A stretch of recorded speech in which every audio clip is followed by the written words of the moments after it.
listen a lot, understand how the market moves, understand how people talk, what are the gestures they use, what are things that are sociable, acceptable, and things that are not sociable, acceptable. Words matter. Words really matter. I think just observing the local environment is very important in personal and professional life. Welcome to VTEX Live, the podcast where digital transformation gets a reality check. I am Santiago Naranjo from VTEX, and this is where we break the rules, rewrite the playbook, and hear from leaders who are actually getting results. Let's get into it. So Dani, so happy to have you here. We are in Medellin. Thank you for coming. I'm so excited. And I want to take this moment and share with your audience and VTEX audience a little bit about your journey, your experience. You are an inspiration for a lot of people inside VTEX ecosystem and of course in the world. So I want to take a minute for you to share a little bit of your background, your story in VTEX, and allow people to know you.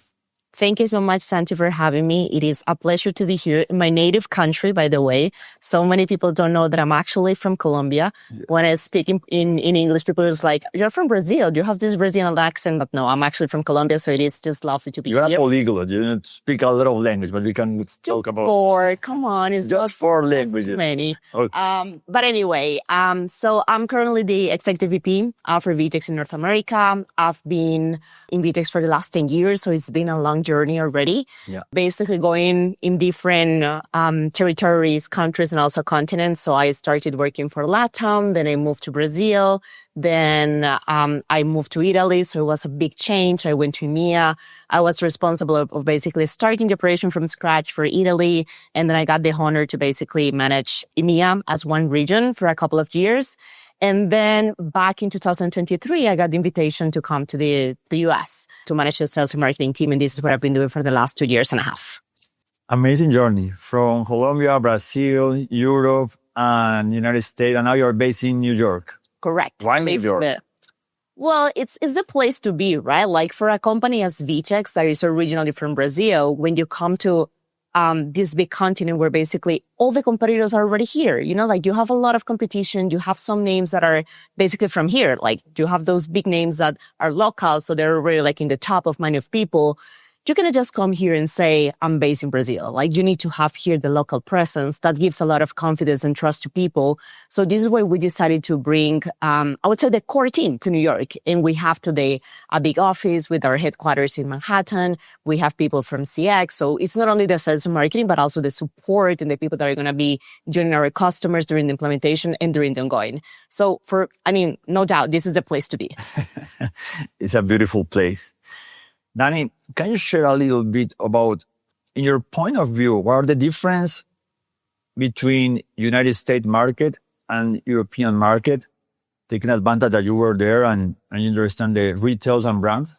Yeah, it's a very great question. And to be honest, it's two completely different worlds. When I came from EMEA, I was like, okay, this is going to be easy. Like I already did it, and not at all.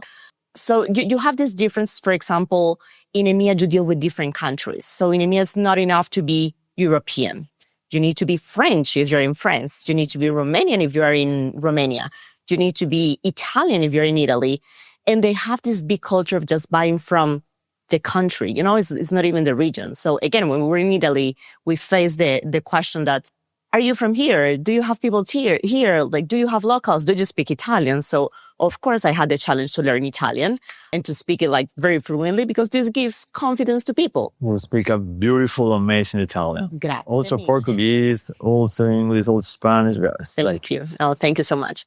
In the U.S., I think this is not as big, you know, like as a thick culture as it is in EMEA, because North America is a region that is used to have companies from different places in different regions. Yeah. So it's not weird to have a Brazilian company, you know, that is making history, that is public in NYSE, and that is selling technology. However, what you really need to have in North America is the local cases. It's very hard to import success in North America. Like if you're selling to a furniture company, they're going to ask you, what have you done for furniture here in the US? And by the way, in Middle West, like it's not only the country, it's also the region. So I think they care more about the local presence and the experience that is locally and so on. And then you have compliance. I think in EMEA, this is a huge topic. And it's not that it's not here, but in the US, it's also by region. Like you have laws in California, you have laws in the east side of the country. In EMEA, it's more about GDPR. It's just like one big legislation that you need to be compliant with, and people care a lot about that. In the US, it's more complicated because you have fragmented laws and fragmented legislation. So I think there is more worry and concern around security and compliance and so on in the US. The last thing I would mention, ADA, like this is something that is so much more frequent in North America. I didn't see that much, at least in my time in EMEA. In North America, it's like a big topic for you to get approved on in order to be able to move into a contractor relationship. I have the capability to see brands and retailers doing local operation in EMEA and also in the United States. What are the things that you believe you need to do different as a retailers when you operate in Europe? What are the things that allow you to win when you are in the United States? Can you share a little bit of this concept? Yeah, absolutely. And I like the fact that you are mentioning brands and retailers, because I'm just going to take one step back to mention what is VTEX currently ICP. It's exactly what you mentioned. We're seeing two big groups. We're seeing retailers, and that's part of the global footprint that VTEX has, like these operations that have a significant physical presence with brick and mortar. They also have warehouses and so on. So there is a lot of omni-channel capabilities that they need. And the other one is brands that are more on the manufacturing, industrial, or distribution side. So this is more on the B2B side. Companies that are looking to sell to other companies, and they have very complex rules when it comes to access, pricing, catalog segmentation, approval flows, Exactly. and so on. Yep. So on the first side, on the retailers and omnichannel, the first thing I would mention is operational efficiency. This is something all brands need to look at. I think we know that it's been a while that we're going through this scenario of high interest rates. Capital is very expensive. Just trying things new is very expensive as well. Crazy rates and macroeconomic challenges. Exactly. So brands they still need to do more. That's the tricky thing. It's not about, don't do anything. They still need to be innovative. They still need to offer more things. They still need to be more efficient when it comes to delivery times. But they have to keep in mind the cost of doing all this together. So it's a big challenge. I would say the two main words or the keywords for me are customer retention, and the second one is operational efficiency. So how do you combine these two? How do I make my public and my audience happy? How do I make them come back, keeping my costs down, and at the same time giving them more than what they were getting before?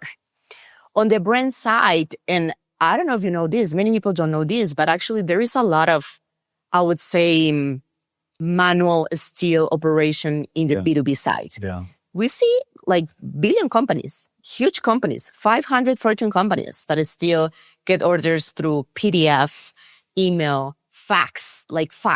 Yes, it happens. And that has a huge cost, because every time you're receiving a need from a different channel, they're not connected one to each other.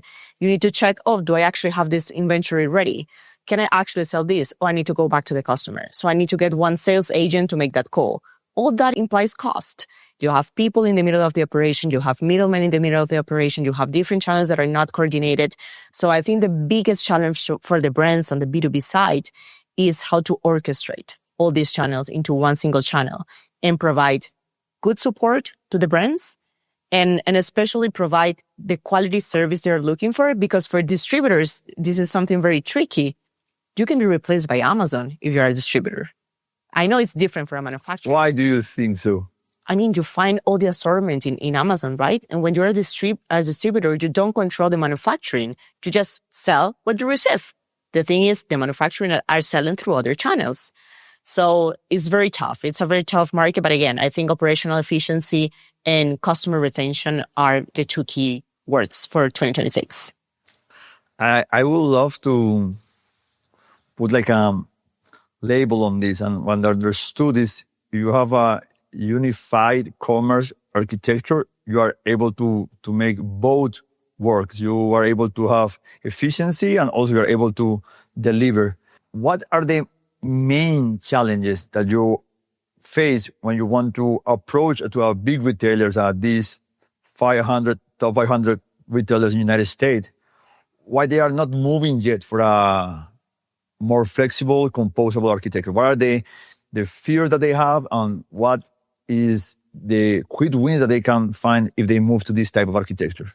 I think the first one is people still think you require a lot of money, like a huge capex to make this happen. And people are trying to go back, right, on that capex model. They're looking more for opex and things that you can monetize in an easier and faster way.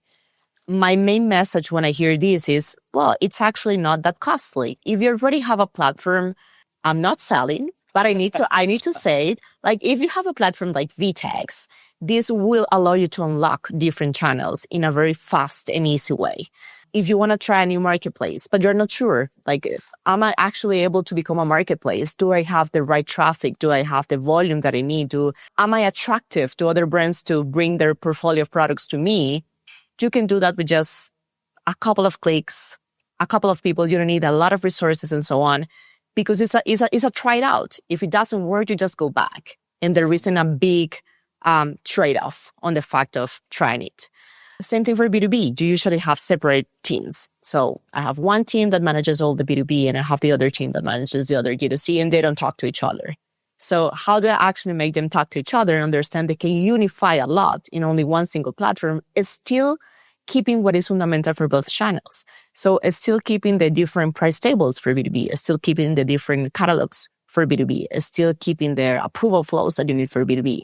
But at the same time, having the same catalog that at the end is the same for B2B or for B2C, of course, with segmentation's rule, but the source is the same. Just going in a smoother way for the D2C channel and the B2B channel and the marketplace channel. And what if I want to do live shopping? Can I do that in a fast way, easy way without a huge capex? Yes, you can. What if I want to do conversational commerce? Well, you can also do that in a very easy way. It's a native functionality. So I think the big challenge is mentality, and just to understand there isn't a lot of investment when you're going to try for new channels. There is another way to do this. Yeah, majority of the CIOs that I speak in the United States, all of them know that they need to be modern, they need to innovate, but sometimes they have this old mentality that they will need to have like a $10 million project and 3 years project, and then cross fingers that thing works. Yeah. Now with the unify, composable, agile architecture, you are able to test projects in weeks, on worst case scenario months. But I think it's more like not only about BT, but it is a way that the architecture and technology that allow commerce to happen need to be deployed. In that scenario, also the brands and retailers have a huge challenge, that is how to make more money with the customer that they already have, how they are able to create loyalty, to guarantee that you have a lifetime value, that you can allow the clients to have an amazing experience and back you again and back again. So how technology can enable this? Yep. It's a very good point. I think it's obvious, and most of the people know that it's more expensive to get new customers than retain the existing customers. But I'm going to give you like 2 numbers that I didn't know. And I think it's very, very interesting. The first one is, did you know that existing customers spend around 67% more than a new customer? I didn't know that. And the second thing is, do you know that in order to make up for a customer that you lose, you need 3 more customers? I mean, it's numbers talk by themselves. It's so much more hard. It's so much harder to get a new customer than just give something else to a customer that you already have. And also, when you already have an existing customer, this customer already knows you, which means it's a customer that is going to make less clicks. It's a customer that is going to have less questions. It's a customer that is going to require less from the customer support team, which means less cost. So now going back to your question, like, how can we do this? I think the marketplace is a very good option because, again, you're giving more assortment to a customer that might be looking for something else. And the customer is always going to prefer to just have it in one single place than going to 2, 3, 4 different places. Mm-hmm. This is why Amazon is what it is, right? It's obvious. And the second thing is what really matters today is convenience. And I think we're living in a different world. Before we were more concerned about money. Like, can actually people buy? Yeah, people can buy. What people cannot basically lose a lot of time on doing something is on buying. I mean, what matters is the time. People have more money than time available. So how can I make my customers happier from a time perspective? Delivery is fundamental. But the delivery starts from the front-end navigation. This is what I always tell my customers. For me, it doesn't matter if they're going to deliver the product tomorrow. If when I go to the website, I see 2 weeks. Yeah, it's great that they're going to surprise me and I'm actually going to get it tomorrow. But why don't you tell me from the front-end navigation that I'm going to get it tomorrow? Trust me, I'm going to be happier at that moment and I won't think twice on getting the product. And this is technology-wise. Many customers, many companies cannot still do this. They cannot have delivery promise in the front end. They cannot get the data to be able to tell you when exactly you will get the product. They are not able to notify you about the process itself. It's here, it's delayed, you're going to get it before, you're going to get it after, and so on. It sounds basic. It's basic. I am seeing this on Amazon.com for the last 15 years. Yeah. But it's not, trust me, especially for B2B. Because in B2B, you deal with these volumes. Many times you're dealing with made-to-order products. And it's very hard because if it's a made-to-order, I don't know exactly when I'm going to be able to manufacture, have it ready, and deliver it. But you have a guessing. You have an average. It's not a guessing. It's an average based on historical data. The customer really values this. Knowing from the, again, checkout moment, even product page moment, that they're going to be able to get it tomorrow or in 2 weeks or in 30 days or in 60 days. And it's so expensive to have to find a new customer. And just to not invest enough to allow them to have a perfect journey will allow them to go to the competitor. So if the brands and retailers and many in the B2B that to acquire a new customer is so difficult because the ticket and AOB is so big, you need to invest on the port purchase and all experience that allow distributors, customers to be able to feel like in peace with the whole experience. Yeah, and for B2C, like we're seeing cases of customers of us that the only way they're being able to grow right now is through last mile. Is basically adopting new tools like a DoorDash or an Instacart and so on. In so many cases, even outsourcing the picking. And this is important because, of course, there is always a trade-off. Yeah. It's expensive if you're going to pay someone else to do your picking and to deliver in 2 hours, but it's going to pay off because your customer is going to return. And as I said before, it's going to buy 67% more than a new customer. That's good. Let's go to other topic. Big lesson that immigrant in the United States can share to all professionals, founders, entrepreneurials that are arriving to the United States right now? So I would say don't underestimate the local. I think that having the global background always helps. It gives you a lot of confidence and trust as a brand, but also as a person. But being able to adapt into, basically to follow the local, what is a guideline, what is seen as a good custom, what is seen as something that will make you more trustable in front of a customer. So I think the local is very, very important. Listen a lot, understand how the market moves, understand how people talk, what are the gestures they use, what are things that are sociable, acceptable, and things that are not sociable, acceptable. Words matter. Words really matter. And sometimes when you are not native in a language, just you think something is okay, and it's not okay. It has a different interpretation. So I think just observing the local environment is very important in personal and professional life. Fully aligned. I think bringing this concept is a little bit of the recipe that a company needs to grow. That is innovation, to be able to change, adjust, to understand the local concept, flavors. When you are a retailer, are in the United States, but also you have like a global ambitions, what are the main innovations that you can bring to your customers or the process to make a successful journey? So how the brands can literally go from selling in one state in the United States, in the States to go global? Yeah, I would say there are 2 things that I would really focus a lot as a retailer or a brand for 2026 and the following years. The first one, and this is more the outcome, but is do whatever you need to do to improve the delivery experience or the customer. And I kind of mentioned it before, but I'm not a huge fan of Machiavellic sentences, but I really think the means justify the end in this case. Like, you need to do whatever. Just in this case. And not other couple of cases, but yeah, in this one, do whatever you need to do to be able to provide a better experience. Again, from the front-end navigation to actually the post-purchase process. As I said before, like people are just looking for convenience and time really matters. So delivery promise, last mile operations, and so on. And the second one is really offering more channels. People want to find the brand in different channels. Okay. And as a customer, I'm not always going to buy from the same channel. I'm not always going to go to the website. I might go to a LLM, right? Like I might go to ChatGPT to actually buy, or I might go to a marketplace, or I might go to a multi-brand store. So the more you can diversify in terms of channels, the better you're going to be represented. Perfect. I'm going out of the script for a little bit.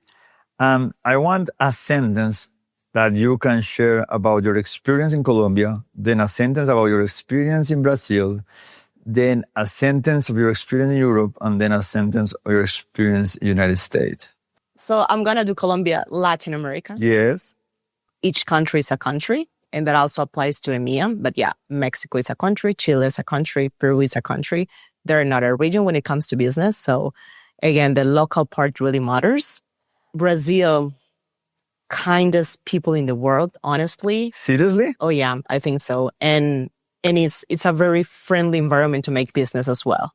Mm. Which I mean by that is not only stretching hands, it's so much more than that. And you used to live in Milan, is correct? Yes, I was in Italy. I was in Milan for 4 years. EMEA don't overestimate the local challenges as well. I think it's very connected to LATAM in a bigger intensity, right? I don't know if people know, but it's very hard for a woman coming from Latin America to open an operation in Italy. It's very hard. There is a lot of... But you did it, But there is a lot of stereotype and that's very hard. Don't underestimate the local culture. And North America, that's the big game. That's the big game. That's where we need to make it happen, and we're in a good path. Thank you so much, Dani. Dani, there is anything that you want to share with the audience of the podcast? I'm just excited to be here. I do appreciate the opportunity, and I think this kind of content really matters, right? Like we're not here to talk about the solution and selling. No, it's more about what we're seeing in the market, where we're having the opportunity to listen from other customers and prospects. We're very lucky because we have the chance to talk with a manufacturing company. The other day we're talking to a CPG company. The week after we're talking to a distributor. And then in 1 month we're talking to the biggest retailer in the country. So we learn a lot. And I just think this is a great space to be able to share that, to exchange our points of view as well, and to just ask the companies to move fast, because the world is going faster than ever. If I am a CIO or CEO in the States and I want to meet you, I know that you travel a lot, you go normally to these big events. What are the events that you're going to be and how they can reach you? Yeah, great question. So we have NRF coming, and we're going to have a big presence at NRF, not only booth, but also big idea session. We're going to bring some of the customers. I think it's great when people have the chance to listen from the customer, not only from us, what we're doing differently, what are the main numbers and results we're bringing. So NRF for sure, ShopTalk as well. We have a big presence in B2B, so B2B online, B2B paradigm, and so on. We're going to be in all those events. And we also have our own branded events. So I just would really motivate people to take a look at VTEX website and talk to us, talk to our solution engineers. We're really talk your language. So we're not going to talk about fluffy things. We're going to talk about what really matters. And that's what really differentiates our team. So happy to have you. I hope we can do it more times. I thank you for coming to Medellin. Next time in Manhattan for sure. And that's it. Thank you so much. Santi. Thank you, everyone.